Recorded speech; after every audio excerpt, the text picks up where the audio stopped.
In the Blackthorn pack, everyone knew Illyra Moss by one name only, the weakest Omega. She was 19 years old, and unlike every other wolf in the pack, she had never once shifted into her wolf form. No one knew why. Some said her wolf was too frightened to come out. Others said she simply did not have one at all. Whatever the reason, it made her an easy target. She was pushed to the very bottom of pack life, given the dirtiest chores, the smallest portions of food, and the least kindness. Every morning, Illyra woke before dawn to start the kitchen fires for the pack house. She swept floors that others dirtied on purpose, carried water until her arms ached, and ate whatever scraps were left after everyone else had their fill. The other Omegas whispered when she walked by. The warriors laughed when she flinched at loud noises. Even the pack alpha, a broad man named Garrick, looked past her as though she were furniture rather than a person. Illyra had long since stopped expecting kindness. She told herself it did not matter. She had a roof over her head, and food, however little, and that was more than some had. Still, at night, alone in her small shed at the edge of the pack grounds, she sometimes let herself cry. She dreamed, foolishly she thought, of a day when someone would see her as more than broken. One cold evening in late autumn, Illyra was sent to gather firewood near the edge of the Whisperwood, a stretch of forest the pack avoided. Old stories claimed the Whisperwood was cursed, home to spirits and dangerous creatures, and that no wolf who wandered too far in ever came back the same. Illyra did not believe in curses. She believed in hunger, and the fact that the deeper forest had the driest wood, which meant a warmer fire and less scolding from the pack cook. She was tying a bundle of branches together when she heard it, a small, pitiful whimper coming from somewhere in the brush. She froze, listening. The sound came again, weaker this time. Most wolves in the pack would have walked away, wary of a trap set by hunters, or worse, an actual trap meant for something bigger. But Illyra had never been able to ignore something in pain. She set down her bundle and followed the sound.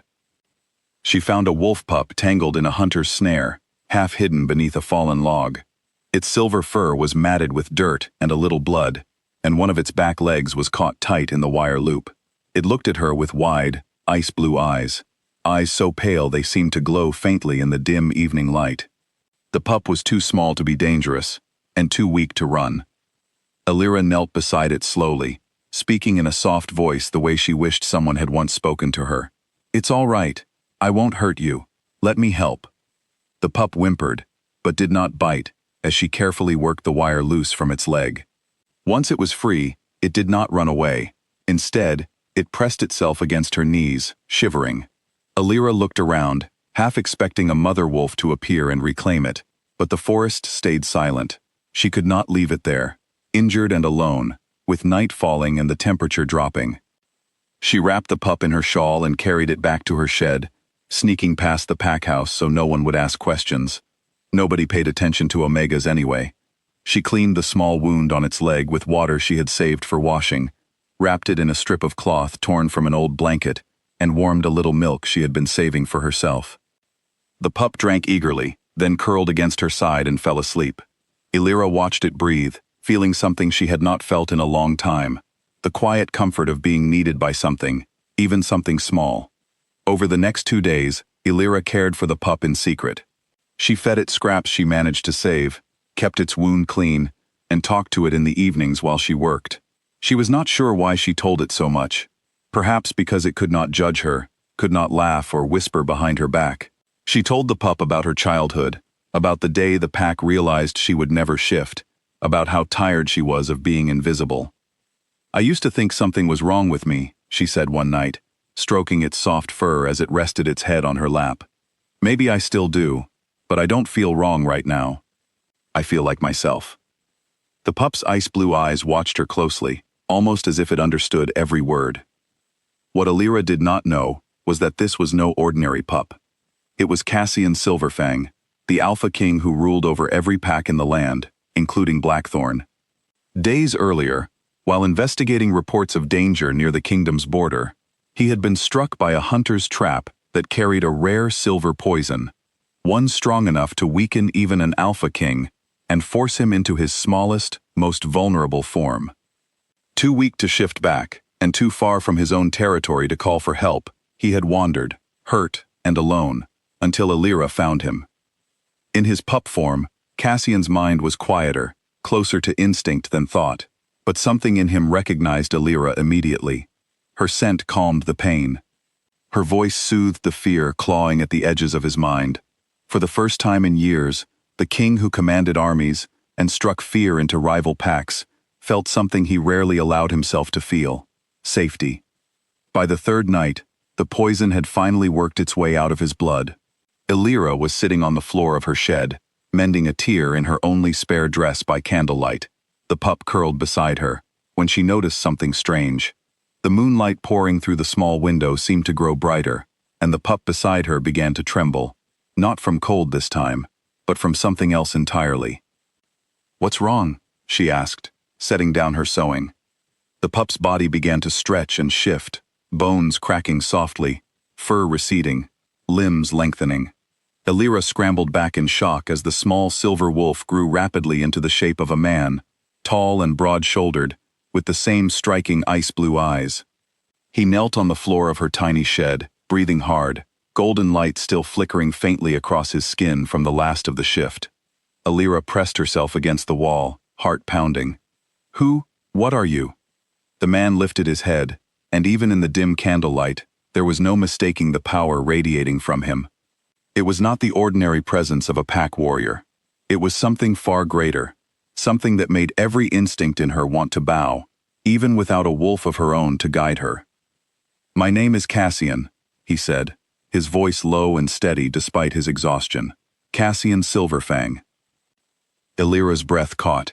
Every wolf in the kingdom knew that name, the Alpha King, the most powerful wolf alive, ruler of every pack, feared and respected across the land.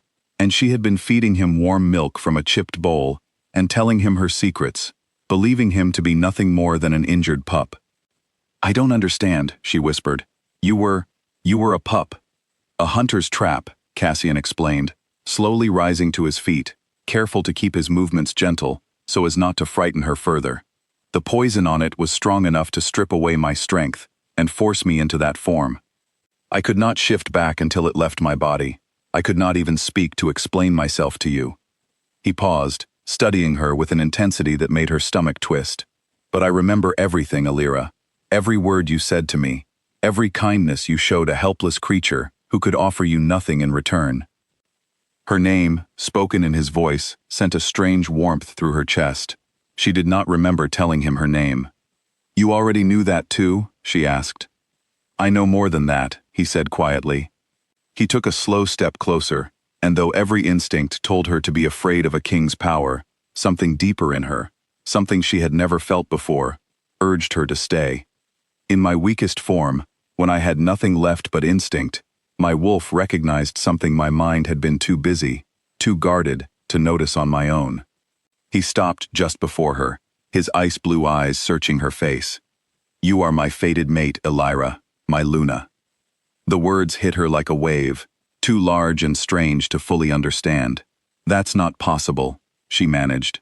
"I'm nothing. I've never even shifted. I'm the weakest wolf in my pack. People laugh at me." "Then they were fools," Cassian said, his voice hardening with a quiet anger that was not directed at her. "A wolf's worth is not measured by how quickly it shifts, or how loud it howls. It is measured by its heart. And yours, Alira Moss, is stronger than any warrior I have ever commanded." Before she could find words to respond, the sound of many footsteps approached the shed. Alira's stomach dropped. Someone had noticed the light, the noise, or perhaps simply the shift in the air that came whenever an Alpha King's presence entered a territory. The door creaked open, and there stood Garrick, the Blackthorn Alpha, flanked by several warriors, all of them frozen the moment they saw the man standing in the small shed. "My king," Garrick stammered, dropping instantly to one knee, his warriors following just as quickly. "We did not know you were on our lands. Forgive the intrusion. I did not realize." "You did not realize many things, it seems," Cassian said coldly, his gaze sweeping over the kneeling Alpha, "including how you allow your own pack members to be treated." Garrick's eyes flicked nervously to Alira, and understanding, followed by dread, crossed his face. "My king, If this Omega has caused you any trouble, I assure you she will be dealt with." "She saved my life," Cassian interrupted, his voice sharp enough to make every warrior in the doorway flinch. "While your pack cast her aside and treated her as less than nothing, she showed compassion to a wounded creature, with no name and no claim on her kindness. She fed me. She tended my wounds. She spoke to me with more warmth than anyone in this pack has shown her in years, apparently." He let the silence stretch, heavy and pointed. "You should be asking forgiveness from her, not from me." Word spread through the pack grounds within minutes. By the time Cassian led Elira outside, wrapped now in a warm cloak one of his guards had brought, the entire pack had gathered in the clearing, drawn by the unmistakable presence of royal wolves at their borders. Whispers rippled through the crowd as they recognized Elira, the weakest Omega, standing beside the Alpha King himself. Cassian did not release her hand. He turned to face the crowd, his expression carved from quiet authority, the kind that needed no raised voice to command attention.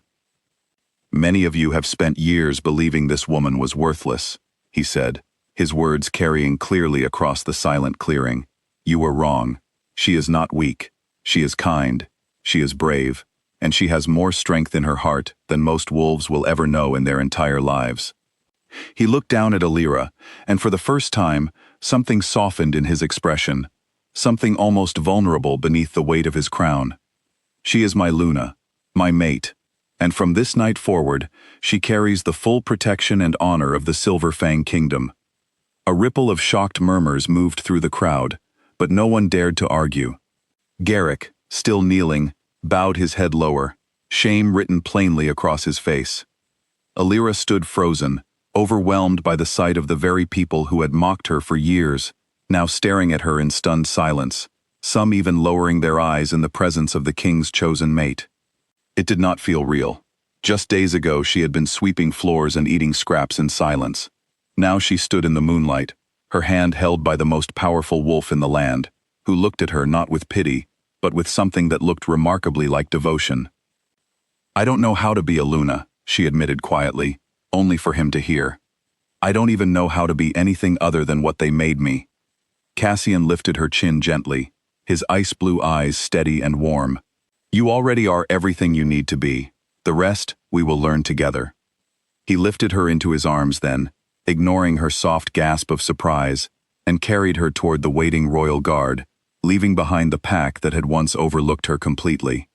As they moved beneath the full moon, Elira allowed herself, for the first time in her life, to believe that her days of being invisible were finally over. Somewhere in the distance, the pack that had spent years calling her the weakest Omega watched in silence as she disappeared into the night, no longer forgotten, no longer small, but finally, truly seen.